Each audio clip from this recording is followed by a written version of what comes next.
राजकुमार जमीन पर गिर पड़ा और उसने देखा कि उसके भाई के पास लंबी पूंछ है। यहाँ तक कि सौतेली माँ की स्कर्ट के नीचे भी एक समान पूंछ थी। वह अपने पिता को बताना चाहता था, लेकिन राजा रानी के नियंत्रण में था। राजकुमार जानता था कि अगर सौतेली माँ का रहस्य उजागर हो गया तो वह खुद को माफ नहीं करेगा। इस समय रानी ने क्लोरीन गैस छोड़ी, जिससे राजकुमार का शरीर छोटा होने लगा और वह लकड़ी की तलवार नहीं पकड़ सका।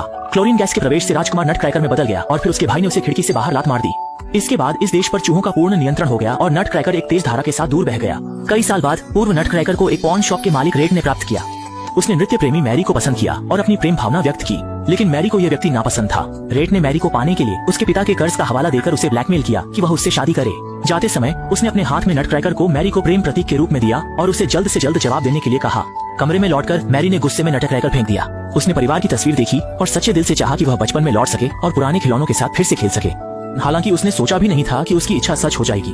अचानक एक उल्का आई और फिर सोने की रोशनी में बदलकर मैरी को घेर लिया। जब उसने फिर से अपनी आंखें खोली तो उसने पाया कि वह एक मिनी इंसान बन गई है। वह घबरा गई और दरवाजे की ओर भागी, जोर से अपनी माँ को पुकारने लगी। लेकिन उसकी माँ ने सोचा कि यह चूहे की आवाज है और एक बिल्ली खरीदने की योजना बनाई। हालांकि मैरी छोटी हो गई थी, जिससे उसे शादी नहीं करनी पड़ेगी, लेकिन इसके साथ कई खतरे भी आ गए। कुछ मामूली वस्तुएं भी उसकी जान ले सकती थीं। उसने पिन के हमले से बचते हुए मेकअप बॉक्स के गिरने का सामना किया और उठी हुई धूल ने उसे तुरंत निगल लिया। धुंध में उसने एक बड़ा चूहा देखा, जिसका भयानक रूप बहुत डरावना था। मैरी डर से जमीन पर गिर पड़ी और पीछे हटने लगी। चूहे के लगातार हमले का सामना करते हुए उसने पास के पिन को उठाकर हमला किया, लेकिन चूहे ने एक ही बार में पिन छीन लिया। खतरनाक समय में राजकुमार तलवार लेकर आया। वह बड़े चूहे से बिल्कुल नहीं डरा, लेकिन चूहे ने आकार में लाभ उठाते हुए न केवल राजकुमार को उड़ा दिया, बल्कि उसकी तलवार भी गिरा दी। जब विरोधी जमीन पर गिरा तो चूहा मैरी की ओर मुड़ा। उसने काटने की कोशिश की, पर काट नहीं पाया, क्योंकि राजकुमार ने उसकी पूंछ कसकर पकड़ रखी थी। चूहा गुस्से में आ गया, उसे जमीन पर पटककर पंजों से कसकर दबा दिया, फिर बड़ा मुंह खोलकर राजकुमार को खाने की कोशिश की। तभी एक भेड़ अचानक दौड़कर आई और उसने चूहे को अपने पैरों से उड़ा दिया। उठने के बाद चूहा भेड़ से निपटने की सोच ही रहा था कि अचानक सांता क्लॉज के फेंके जादुई आग के गोले ने उसे मार दिया। चूहा इन आग के गोलों से डर गया और तेजी से एक छोटे से छेद में भाग गया। मैरी इन गुड़ियों को देखकर थोड़ी चकरा गई। सांता क्लॉज ने समझाया कि आज क्रिसमस की रात है और तुम्हारी इच्छा ने इन खिलौनों को जीवन दिया है। अपने बचपन के खिलौनों को देखकर मैरी बहुत खुश हुई, लेकिन फिर वह उदास हो गई। वह हमेशा छोटी इंसान नहीं बनना चाहती थी। सांता क्लॉज ने कहा, चिंता मत करो, जादू हमेशा नहीं रहेगा। जब क्रिसमस का सूरज उगेगा तो मंत्र समाप्त हो जाएगा और सब कुछ अपने मूल रूप में लौट आएगा। मैरी का दिल तब शांत हुआ। इस समय राजकुमार भेड़ को धन्यवाद देने आया और मैरी ने राजकुमार को धन्यवाद दिया, लेकिन राजकुमार ने कहा कि उसने किसी को नहीं बचाया। वह चूहों से नफरत करता था, पर कारण नहीं जानता था। उसने अपनी पिछली यादें खो दी थीं, लेकिन चूहों के प्रति उसकी नफरत दिल में गहराई से बसी थी। चूहे के छेद को देखकर वह अनजाने में घुस गया। इस समय सांता क्लॉज चिंतित हो गया, क्योंकि शाप तोड़ने के लिए घर के सभी लोगों को वहीं रहना होगा। राजकुमार को वापस लाने के लिए मैरी पहले चूहे के छेद में घुस गई। बकरी और टर्की भी उसके पीछे दौड़े। उनकी गति ने मैरी को पार कर लिया और वे पहले एक नई दुनिया में पहुंचे और उनके पीछे पीछे मैरी सीधे राजकुमार की बाहों में गिर गई। उठने के बाद मैरी उसे वापस ले जाने लगी, लेकिन राजकुमार ने स्वीकार नहीं किया कि वह मैरी का खिलौना है। उसे लगा कि वह नट क्रैकर नहीं है। लेकिन तभी जमीन अचानक कांपने लगी। दूर से एक गाड़ी आई, अंदर से एक हाथ बाहर निकला और गाड़ी रोकने का इशारा किया। एक पूंछ वाली महिला बाहर आई, क्योंकि उसने इंसानों की गंध महसूस की जो उसे बहुत असहज कर रही थी। सैनिक ने तलवार निकालकर खोज शुरू की। डरपोक बड़ी मुर्गी डर के मारे भाग गई और सैनिक उसके पीछे दौड़ने लगा। नंबर 1, सैनिक दरार से गुजरने के लिए चूहा बन गया। यह दृश्य देखकर टर्की डर के मारे अपना सिर मिट्टी में छिपा लिया। चूहे जो फिर से सैनिक बन गए थे, इस डरपोक टर्की को बहुत तुच्छ समझते थे और एक पंख को ट्रॉफी के रूप में निकाल लिया। इसके बाद वे चले गए। अंत में भेड़ और मैरी पहुंचे। सांत्वना देने के बाद टर्की ने सिर बाहर निकाला। इस समय उसे बाहरी दुनिया खतरनाक लगी। वह जल्दी से घर लौटना चाहता था। नंबर 6, इस बीच राजकुमार को यह जगह बहुत परिचित लग रही थी। नंबर 7, एक झरने के सामने उसने एक महल देखा और उसकी यादें अचानक ताजा हो गईं। असल में वह दुनिया का राजकुमार था। माँ के निधन के बाद पिता ने नई रानी से शादी कर ली। राजकुमार ने सौतेली माँ की लंबी पूंछ का रहस्य जान लिया तो रानी ने उसे जादू से नट क्रैकर बना दिया। मैरी को राजकुमार की दुर्दशा का पता चला और उसने उसकी मदद करने और चूहा रानी का सामना करने का फैसला किया। नंबर 12, लेकिन महल के बाहर कई गार्ड थे, अंदर जाना असंभव था। सौभाग्य से राजकुमार को एक गुप्त मार्ग पता था जो सीधे शाही मकबरे तक जाता था। नंबर 14, मकबरे में उन्हें भूतों का सामना करना पड़ा। सौभाग्य से राजकुमार की पहचान उजागर हो गई। ये भूत उसके बुजुर्ग थे। राजकुमार की दुर्दशा जानकर उन्होंने उसे चूहों को हराने वाली जादुई बांसुरी खोजने को कहा, लेकिन जादुई बांसुरी कहाँ थी, केवल राजा ही जानता था। नंबर 18, कुछ लोग गुप्त मार्ग से बाहर निकलकर महल में चले गए। क्योंकि वहाँ गार्ड थे, वे खाद्य कंटेनरों में छिप गए। संयोग से शेफ ने सैनिकों से कहा कि इस बैच की सामग्री अंदर ले जाएं और राजकुमार और उसके साथी भी शेफ की सामग्री बनने वाले थे। नंबर 21, टर्की ने सोचा कि मुर्गियों के झुंड में छिपना सुरक्षित होगा, लेकिन उसने नहीं सोचा था कि शेफ की पहली डिश भुना हुआ चिकन लेग होगी। अन्य मुर्गियां तुरंत लेट गईं, केवल नई आई मुर्गी सबसे अलग खड़ी रही। नतीजतन शेफ ने उसे पकड़कर काटने के बोर्ड पर दबा दिया। सौभाग्य से उसकी लचीली गर्दन ने उसे सिर काटने से बचा लिया। शेफ ने कई बार कोशिश की, लेकिन असफल रहा। फिर उसने कांटे से टर्की की गर्दन स्थिर कर दी। नंबर 26, उसने सोचा कि इस बार वह उसकी गर्दन काट देगा, लेकिन टर्की ने पैरों से ताकत लगाई और चाकू गिरने नहीं दिया। साथ ही उसने मसाले का डिब्बा उठाकर शेफ के चेहरे पर फेंक दिया। शेफ के पीछे हटते ही उसने एक चाकू फेंक दिया और दूसरे चाकू को भी शेफ से दूर रखा। हालांकि जल्द ही उसे काबू में कर लिया गया। इस बार चाकू फिर शेफ के हाथ में आ गया। नंबर 31, भेड़ ने यह खतरनाक दृश्य देखा और तेजी से दौड़कर शेफ के शरीर पर जोरदार प्रहार किया। नंबर 32, लेकिन शेफ हिला भी नहीं, दोनों का आकार बिल्कुल अलग था। नंबर 33, भेड़ को झूमर पर लटका दिया गया, शेफ पर हमला हुआ, टर्की मौका पाकर भाग निकला और चीजें फेंकने लगा। नंबर 34, शेफ चाकू लेकर पीछा करने लगा, टर्की ने भी जमीन से चाकू उठाया और शेफ से लड़ने लगा, लेकिन कुछ ही समय में चाकू उछलकर दूर जा गिरा। नंबर 36, दुर्भाग्यपूर्ण टर्की फिर बोर्ड पर लौटा। नंबर 37, शेफ ने जल्दी से चाकू चलाया, लेकिन चाकू फिर से भेड़ ने छीन लिया। उसने दूसरा चाकू खोजने की कोशिश की, लेकिन टर्की ने एक एक करके लात मार दी। गुस्से में शेफ ने टर्की को दीवार के कोने में धकेलकर उसकी लंबी गर्दन काटने की कोशिश की। नंबर 40, राजकुमार ने लकड़ी के बैरल में छिपकर देखा और जल्दी से बैरल घुमाकर शेफ को बेहोश कर दिया, लेकिन तेज आवाज ने सैनिकों का ध्यान खींचा। जब वह पुलिस को बुलाने वाला था, अचानक एक फ्लैट पेन ने उसे गिरा दिया और आने वाला व्यक्ति राजकुमार का बचपन का दोस्त मैक था। नंबर 43, बेहोश शेफ अचानक जाग गया। इससे पहले कि राजकुमार कुछ कर पाता, टर्की ने फिर से उसे बेहोश कर दिया। फिर मैग ने सभी को ड्रेसिंग रूम में ले जाकर उन्हें भेष बदलने के लिए कहा। महल नंबर 45 में उन्होंने देखा कि इंसान चूहों के गुलाम बन गए थे। वे गुस्से में थे, लेकिन राजा को ढूंढना और जादुई बांसुरी पाना महत्वपूर्ण था। नंबर 47, लेकिन इस समय राजा बेहोश था। राजकुमार की पुकार के बावजूद वह नहीं जाग पाया। संख्या 49, शायद परिवार की पुकार का एहसास हुआ। बूढ़े राजा का हाथ हिला और एक सितारा बैज गिर गया। नंबर 50, यह बैज और आईने पर बना चित्र एक जैसा था। नंबर 51, राजकुमार ने बैज लगाने की कोशिश की, यह गुप्त कमरे की चाबी थी। नंबर 52, उन्होंने सोचा अंदर जादुई बांसुरी होगी, लेकिन केवल एक अजीब कागज था।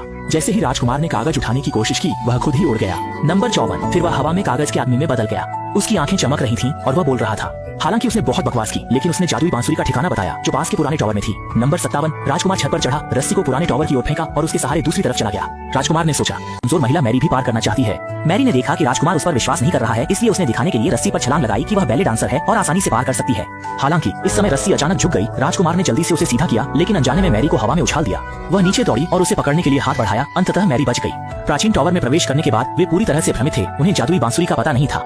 राजकुमार की कमर पर बंधा कागज का आदमी बाहर आया और उसके दिशा निर्देश पर राजकुमार ने कालीन उठाया, जिससे एक कुएं का ढक्कन दिखाई दिया। इसके बाद दोनों बड़े कुएं में चले गए, लेकिन आधे रास्ते में सीढ़ियां टूट गईं और नीचे एक अंतहीन खाई थी। इस समय कागज का आदमी कोई विचार नहीं कर सका। देश को बचाने के लिए राजकुमार ने मैरी की सलाह की परवाह किए बिना खाई में छलांग लगा दी। राजकुमार ने जादुई बांसुरी खोजने खाई में छलांग लगाई। उसे उम्मीद नहीं थी कि पैरों के नीचे सीढ़ियां होंगी। दोनों उन सीढ़ियों के सहारे नीचे चले गए। सबसे नीचे के कमरे में उन्होंने अंततः जादुई बांसुरी पाई। उन्हें लगा कि बांसुरी बजाने से चूहे भाग जाएंगे, लेकिन वास्तविकता बिल्कुल अलग थी। बांसुरी की ध्वनि सुनते ही अनगिनत जादुई बांसुरियां जाग उठीं। उन्हें नहीं पता था कौन सी बांसुरी में जादू है, इसलिए उन्होंने एक एक करके कोशिश की। दोनों ने बहुत बातें की, लेकिन जादुई बांसुरी नहीं मिली और थक कर जमीन पर गिर पड़े। अनगिनत बांसुरियों को देखकर वे चिंतित थे। अचानक मैरी ने एक चूहे को देखा, लेकिन वह जल्दी से भाग गया। राजकुमार को चिंता थी कि चूहा यह बात चूहा राजा को बता देगा, इसलिए उसने पहले जाकर मैरी का जादू हटाने का फैसला किया। लेकिन उन्हें उम्मीद नहीं थी कि वापस जाने की सीढ़ी गायब हो गई थी। कोई उम्मीद न होने पर मैरी भी एक कठिन स्थिति में फंस गई, क्योंकि अगर वह जादू हटाना चाहती है तो उसे अपने पिता के कर्ज के कारण एक घिनौने कर्जदाता से शादी करनी पड़ेगी। अगर वह शादी नहीं करती तो उसकी माँ कैद हो जाएगी। उसे नहीं पता था क्या करना चाहिए। राजकुमार ने धीरे से कहा, चाहे कुछ भी हो, मैं तुम्हें नहीं छोड़ूंगा। इस साहसिक यात्रा में दोनों अनजाने में एक दूसरे से प्यार करने लगे। संकट में उन्होंने प्रेम का नृत्य किया। प्रेमपूर्ण भावना पूरे कमरे में भर गई और जादुई बांसुरी ने इसे स्वीकार लिया। इस समय सभी बांसुरियां इकट्ठा होकर एक जादुई बांसुरी बन गई। सुनहरी रोशनी की चमक में एक बड़ा दरवाजा खुल गया। महल में प्रवेश करते ही उन्होंने चूहा रानी का सामना किया। राजकुमार बांसुरी बजाना चाहता था, पर रानी ने रोका, क्योंकि चूहा राजकुमार मैग को पकड़कर लाया। राजकुमार ने अपने साथी को बचाने के लिए जादुई बांसुरी सौंप दी, लेकिन मैग अचानक जोर से हंसने लगा और राजकुमार को मूर्ख कहकर मजाक उड़ाया। असल में वह पहले ही चूहा रानी के पक्ष में आकर गुप्त औषधि पीकर असली चूहा बन गया था। राजकुमार और मैरी को तुरंत पकड़ लिया गया। चूहा रानी बहुत खुश थी, उसके पास जादुई बांसुरी थी। अब उसे किसी चीज का डर नहीं था और उसने चूहे को राजा बनाने की तैयारी की। टर्की और भेड़ ने देखा कि राजकुमार और मैरी पकड़े गए हैं, तो उन्होंने महल में घुसकर उन्हें बचाने की योजना बनाई। वे फिर से रसोई में पहुंचे। जब मुख्य रसोइये ने देखा कि यह वही पुराना मसालेदार चिकन है, तो उसने एक बाल्टी उठाई और मारने की कोशिश की, लेकिन उसने सोचा भी नहीं था कि मरने वाला खुद होगा। जब से राजकुमार ने प्राचीन टॉवर में जादुई बांसुरी बजाई, एक रोशनी टर्की पक्षी पर आ गई। उसने अपनी डरपोक प्रवृत्ति बदलकर असाधारण बहादुर बन गया। वे भोजन लिफ्ट के माध्यम से पुराने राजा के पास पहुंचे। यह टर्की बहुत साहसी था। उसने बूढ़े राजा के लिए विशेष रूप से तैयार की गई औषधि को पूरी तरह से पी लिया। फिर वह भी बेहोश हो गया। भेड़ ने उसे मेज के नीचे छिपा दिया, लेकिन खुद सैनिकों ने पकड़ लिया। 2 सैनिकों का सामना करते हुए उसने बिना डरे दोनों को बाहर फेंक दिया, लेकिन बाहर एक समूह सैनिकों का इंतजार कर रहा था। अब सोते हुए टर्की को छोड़कर बाकी सभी को रानी ने राज्याभिषेक समारोह में पकड़ लिया। वह अब अपने बेटे के राज्याभिषेक के लिए रास्ता बना रहा था, लेकिन पुराने राजा के जागने के संकेत देखकर उसने तुरंत औषधि लाने का आदेश दिया। लेकिन औषधि टर्की द्वारा पी ली गई थी। अब राजा सादा पानी पी रहा था। इस समय उसका मुकुट भी किसी ने ले लिया और चूहा राजकुमार के सिर पर रख दिया। जैसे ही लोग खुशी से झूमने लगे, जागे हुए पुराने राजा ने रानी के समारोह को रोक दिया। लेकिन रानी निडर थी। उसने अपने हाथ में जादुई बांसुरी बजाई। उसने पुराने राजा को ही नहीं, बल्कि अन्य इंसानों को भी व्यायाम करने के लिए मजबूर किया। एकमात्र बच्चा टर्की कागज के पुतले द्वारा जगाया गया, इसलिए वह तेजी से समारोह स्थल की ओर बढ़ा। उसकी अचानक उपस्थिति से चूहा रानी के हाथ से जादुई बांसुरी गिर गई और स्थिति अस्त व्यस्त हो गई। भेड़ को उछाल दिया। नतीजा यह हुआ कि भेड़ ने बांसुरी मुंह में पकड़ ली, लेकिन खुश होते ही बांसुरी नीचे गिर गई। सभी लोग जादुई बांसुरी पाने की कोशिश करने लगे। मैरी ने अपनी कला और साहस से चूहे के राजकुमार के सिर पर पैर रखकर जादुई बांसुरी पकड़ ली और उसे पुराने राजा को सौंप दिया। सब कुछ जान चुके राजा ने तुरंत बांसुरी बजाई और सभी चूहे अपनी असली शक्ल में आ गए। देश फिर से अपने पुराने रूप में लौट आया। अगले दिन सूरज उगते ही मैरी अचानक राजकुमार के सामने से गायब हो गई। जब उसने आंखें खोली तो पाया कि वह घर वापस आ चुकी है और सब कुछ सामान्य है। छोटे इंसान में बदलने की घटनाएं मानो पिछली रात का सपना थी, लेकिन अब सपना खत्म हो चुका है और उसे सबका सामना करना है। अपनी माँ के लिए उसने पिता के कर्जदाता से शादी करने का फैसला किया। जब कर्जदाता मैरी को चूमने की कोशिश कर रहा था तो उसकी माँ तवा लेकर अंदर आई अपनी बेटी की रक्षा के लिए, लेकिन तभी एक ऐसा व्यक्ति जिसे मैरी कभी सोच भी नहीं सकती थी उसके सामने आ गया। दोनों को हाथ में हाथ डाले देखकर कर्जदाता गुस्से में आ गया और राजकुमार को तुरंत जाने को कहा, लेकिन राजकुमार ने उल्टा कर्जदाता को चेतावनी दी क्योंकि वह कर्जदाता भी कर्ज में डूबा हुआ था और उसने सुबह ही अपने सारे कर्ज खरीद लिए थे। पहले कर्जदाता की चीजें अब राजकुमार की हो गईं। कर्जदाता को शर्मिंदा होकर जाना पड़ा। इसके बाद राजकुमार ने मैरी को शादी के लिए प्रपोज किया। दो प्यार करने वाले लोग आखिरकार एक हो गए और उसके बाद वे खुशी खुशी जीवन बिताने लगे।